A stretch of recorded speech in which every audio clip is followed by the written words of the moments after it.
Hi everyone, let's talk makeup, and today I have a review and comparison of the Natasha Denona Lila palette and the Huda Beauty Desert Dusk palette. And first off, let me apologize if my lighting's a bit shifty. I film in front of a window, so it's all natural light, and so I am totally dependent on whatever the light outside wants to do. So I purchased these around the same time. They came out on back to back, and these are really right within my color scheme. They're purpley palettes, and I really like using purple shadows on my eyes and gold shadows and pinks, and so these palettes have all of those colors. And so I want to show you, in case you haven't seen, what the inside of each looks like. So this is the Natasha Denona Lila palette. And, ooh, need to be careful with these. And then here is let me block the mirror, the Huda Beauty Desert Dusk palette. I'll post the price of each on the screen, because that is going to be the main kind of difference between these palettes. That the Natasha Denona is $125, I believe. I'll put that up on the screen. So this is a much pricier palette, and these two just seem very similar but have a significant price difference. So I really wanted to compare them rather than reviewing them individually.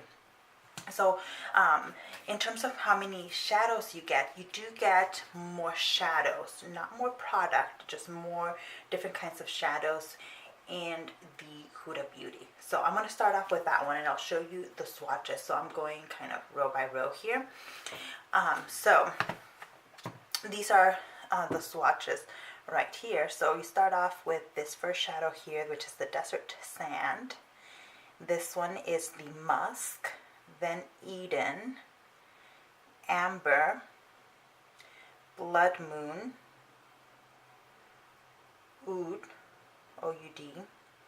Then the second row starts here. This is Celestial, Nefertiti, Twilight, then Amethyst, Royal, and Retrograde is the last one there. And then the last row I have down here.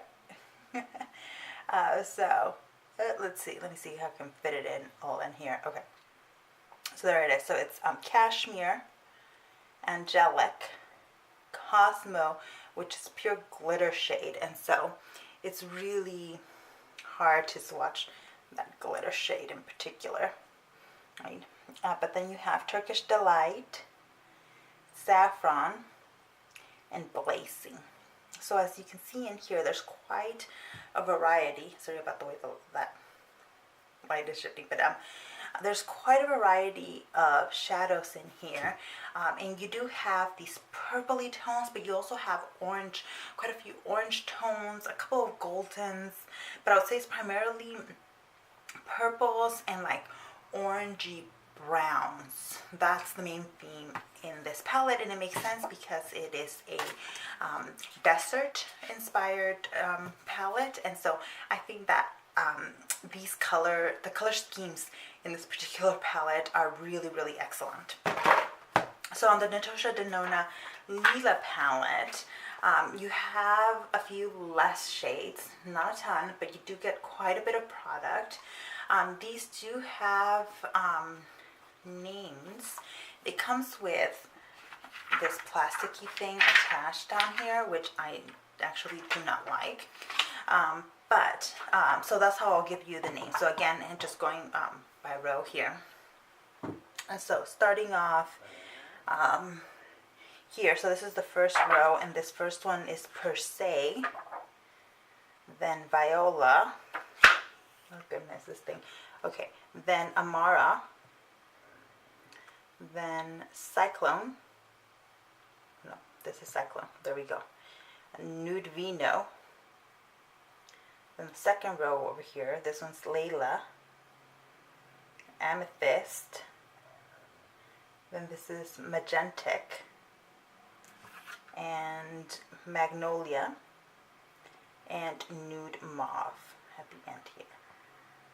Then the last row here, we have Juno, Livid, Purpure, Dragon Bite, and the last one right here is Helia. So these are also really pretty shades here.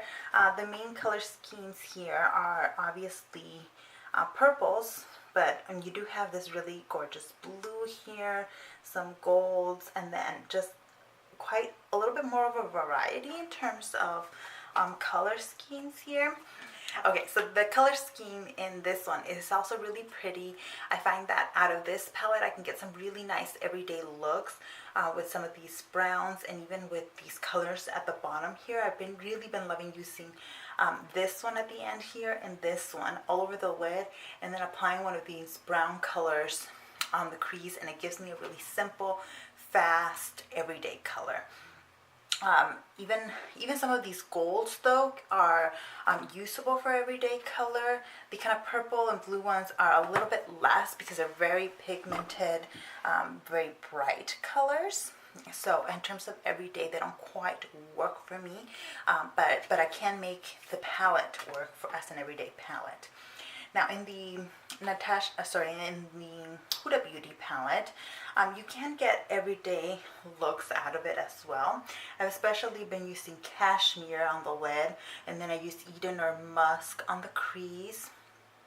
Or maybe even some of these colors over here can work for as part of everyday looks.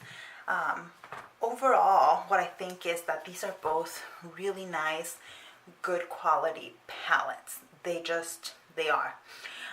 Now, because there is a difference, I feel like you do kind of have to choose which one, I would recommend which one to buy. And I say, if you're into these colors, you probably already got both, and that's not an issue for you.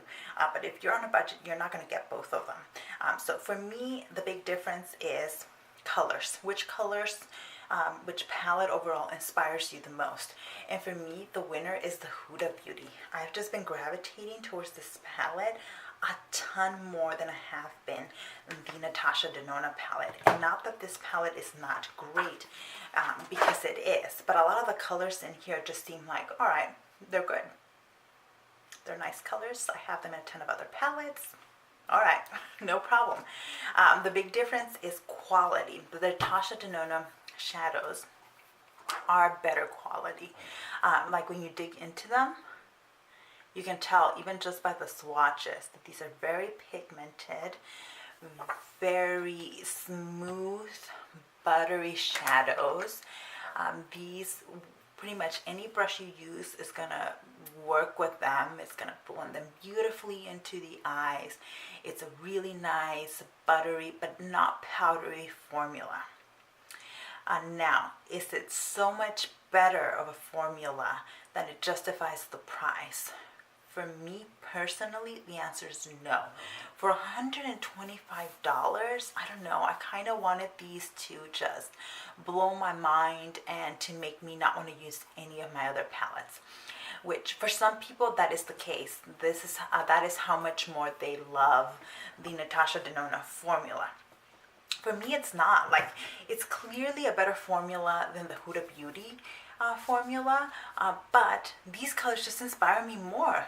They just do, and I've been using them more, so I feel like, well, I'm gonna get my money's worth more out of the Huda Beauty than I am out of the Natasha Denona. In that case, then, does it matter that they're giving me more product in their palette? No, because I'm not going to use it. If I'm not inspired to use it, then what's the point, kind of?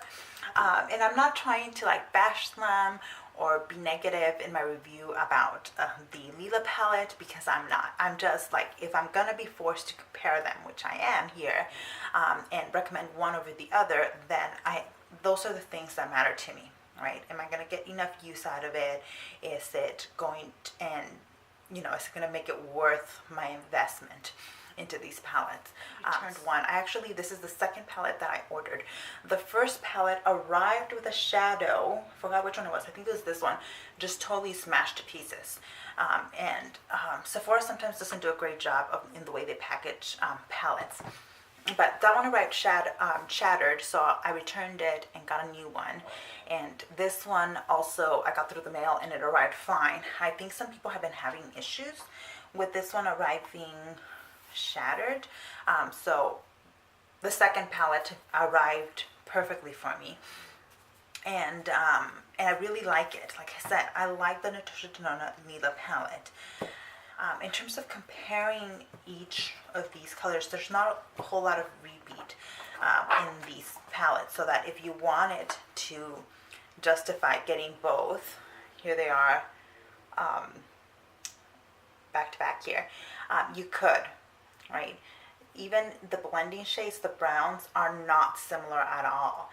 The two colors that I thought would be the most similar was going to be this retrograde color in the Huda Beauty, and I forgot what this color's called. So let's see. In the Natasha Denona, the Dragon Bite. So this is the Huda, and this is the Natasha Denona. And so they're actually, once on the pan, they look very similar. And they have some similarities, but when you actually put them on your eye, they are quite different. The Natasha Denona is a lot more pinky, a lot brighter of a color than the Huda Beauty palette. So those are my thoughts on that, guys. Right now, what I'm wearing on my eyes is the Huda Beauty palette, and right now it's the palette that is inspiring me the most in terms of creative, a little bit crazier. It's the palette that I can see turning to for holiday looks a little bit more than the Natasha Denona, but I do think the Natasha Denona palette is a better quality. Even from like the outside and the feel of the whole palette, it feels more expensive, it feels like a better quality, and they perform a lot better than the Huda Beauty, better than the Huda Beauty shadows. I don't know if it's a whole lot better, but they do perform better. So I would say if you're a little bit more into pinks, this might be the better color or the better palette for you. If what you're looking for here is really pretty holiday looks with purples and browns, then this might be the better choice for you. You can't really go too wrong with either one of these palettes. It's just whether you're willing to pay the price tag for the Natasha Denona. The Huda Beauty ain't cheap either, but it's a little bit less expensive than the Natasha Denona. So those are just my 2 cents. Feel free to disagree with me down below. Like, it's just makeup, so if you disagree, that's totally fine. Give us your reasoning. Hopefully I've given you enough of why I feel like the Huda Beauty is a little bit of a better palette for me, that will help you make a decision about what might be best for you, right? Because with everything you heard here today, you might say, oh yeah, well, I like pinks, and to me the better quality, the blendability is the bigger issue. Then you're going to want the Natasha Denona palette, not the other one. So just FYI, I'm trying to give you enough information. Hopefully I have. Do your research though. Look at other reviews. I've seen people that really hate the Huda Beauty palette. I didn't. I found it easy to work with. Like I said in the swatches, it has some glitter shades in here. So I knew going in that like the Cosmo was going to be a little bit more difficult to work with because it's all glitter. So when I've used it, because I have used it, I pull out my glitter glue and not a problem. I've also tried using those shadows wet, like grabbing them with a brush and then putting a little bit of setting spray on the brush, and that does amp up the shadow a little bit. You don't have to do that at all with the Natasha Denona palette. Those you can apply with just a shadow normally, and they will come up amped up on your eye. So that I have to really give that palette credit for that.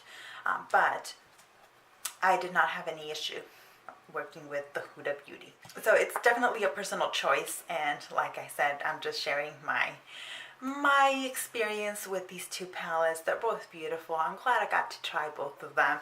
I don't think I'll be investing in any more Natasha Denona palettes because they're super pricey, and I am definitely going to be going on at the very least a low buy in the coming year, and when it comes to makeup. So yeah, that is it for me.